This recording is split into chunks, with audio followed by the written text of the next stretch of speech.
in the creation of a new way of life, we must begin at the beginning with our own individual regeneration.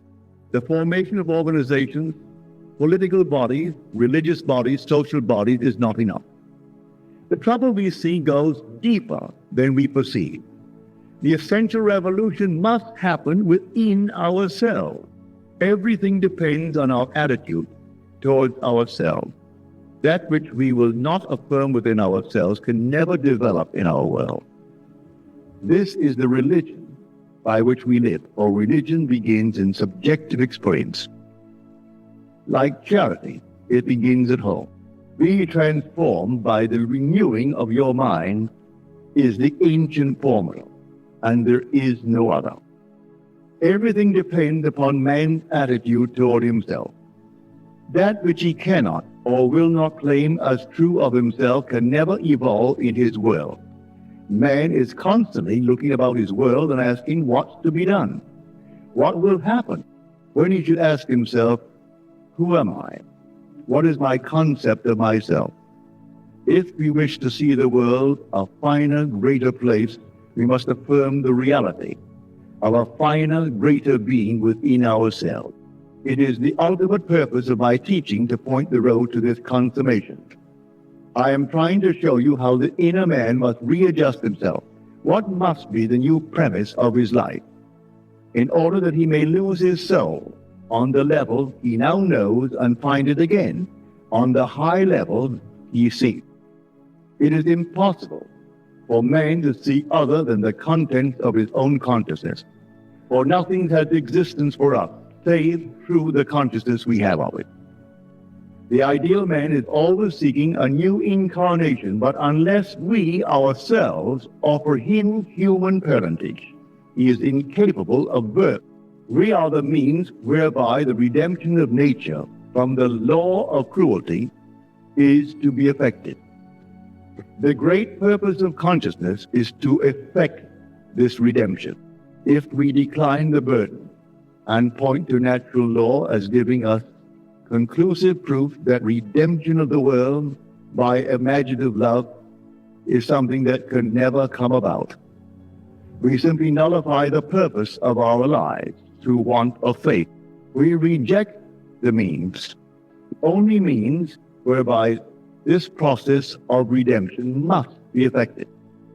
The only test of religion worth making is whether it is true-born, whether it springs from the deepest conviction of the individual, whether it is the fruit of inner experience. No religion is worthy of a man unless it gives him a deep and abiding sense that all is well, quite irrespective of what happens to him personally. The methods of mental and of spiritual knowledge are entirely different. For we know a thing mentally by looking at it from the outside, by comparing it with other things, by analyzing and defining it. Whitehead has defined religion as that which a man does with his solitude. I should like to add, I believe it is what a man is in his solitude. In our solitude, we are driven to subjective experience. It is then that we should imagine ourselves to be the ideal man we desire to see embodied in the world.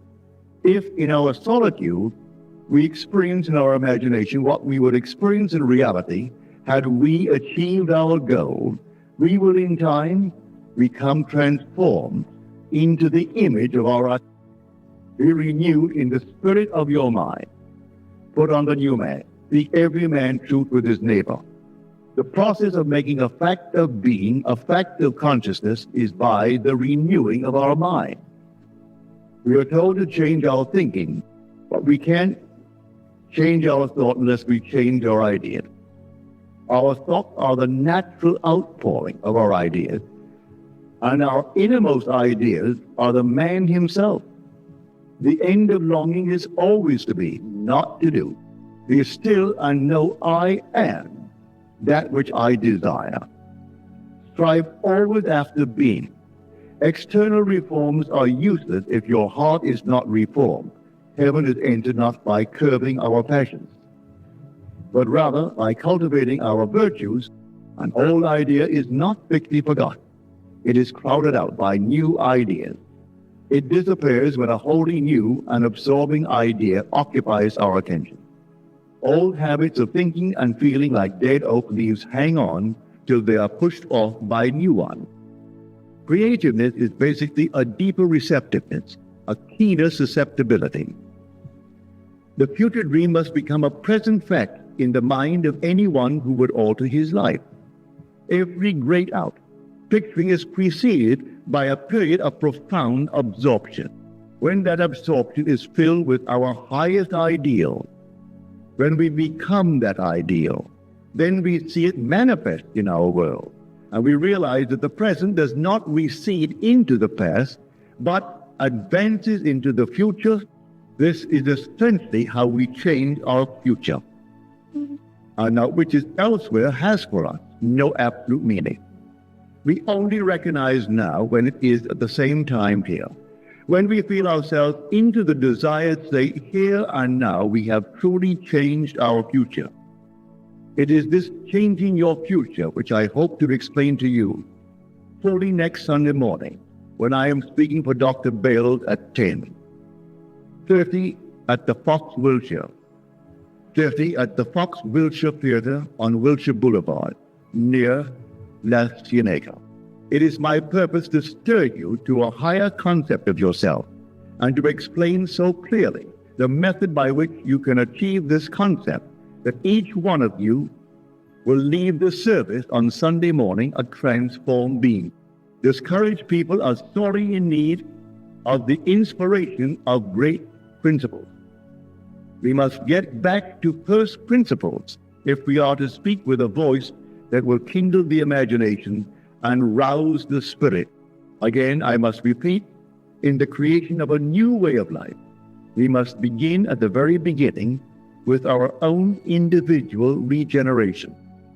Man's chief delusion is his conviction that he can do anything.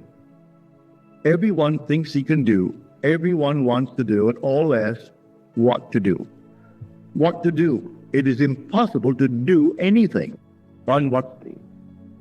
It is hard for us to accept the fact that we, of ourselves, do nothing. It is especially difficult because it is the truth, and the truth is always difficult for man to accept. But actually, nobody can do anything.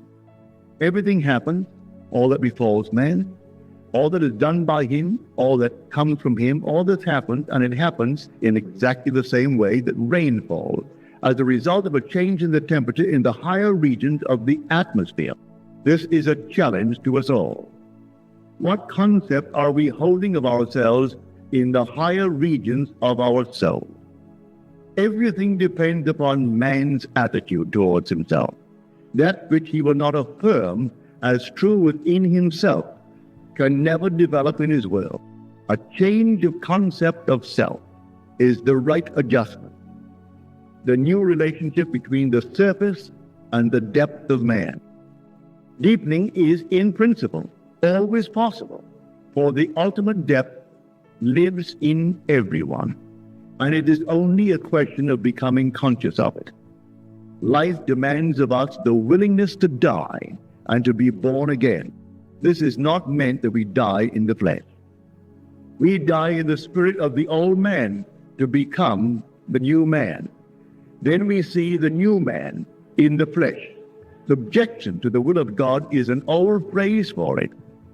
And there is, I believe, no new one that is better in that self-committal to the ideal we desire to express. All conflict is dispersed, and we are transformed into the image of the ideal in whom we rest. We are told that the man without a wedding garment reaches the kingdom by cleverly pretending he does not believe internally what he practices externally. He appears good, kind, charitable. He uses the right words, but inwardly he believes nothing. Coming into the strong light of those far more conscious than himself, he ceases to deceive. A wedding garment signifies a desire for union. He has no desire to unite with what he teaches, even if what he teaches is the truth. Therefore, he has no wedding garment.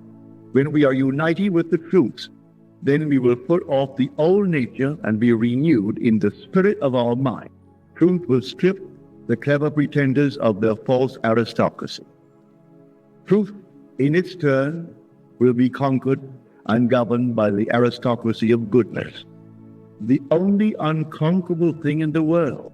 Let us go into the silence. The only created